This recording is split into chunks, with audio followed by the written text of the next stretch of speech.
Казвам се София Алфред Коенова. Родена съм в София, на 33 години съм. Моя произход е еврейски. Майка ми е еврейка и баща ми също. През целия ми живот аз съм живяла с съзнанието за това, че бабите и дядовците ми са преживяли тази война. Те са били изселени в Дупница по силата на закона за закрила на нацията.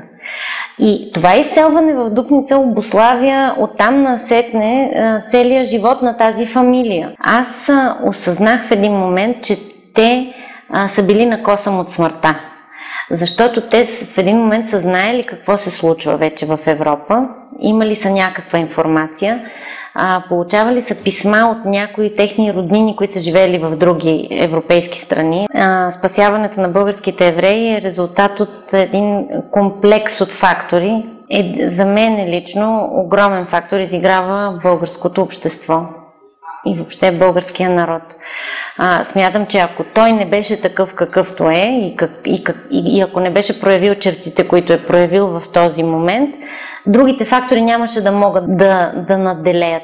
Другите фактори са естествено политици като Димитър Пешев, патриарха на Православната църква, различни общественици, които се застъпват за евреите, дипломати, естествено царя. Мисля, че българина дълбоко в себе си е човеколюбив и толерантен. На мен много ми се иска българите да знаят, че така са постъпили те като народ преди 70 години.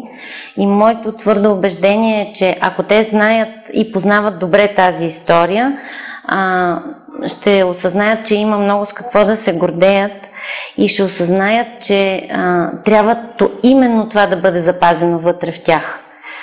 Вътре в нас, защото аз се чувствам част от този народ и смятам, че това е валидно за мен много повече, отколкото за други европейски евреи, именно заради спасяването на българските евреи.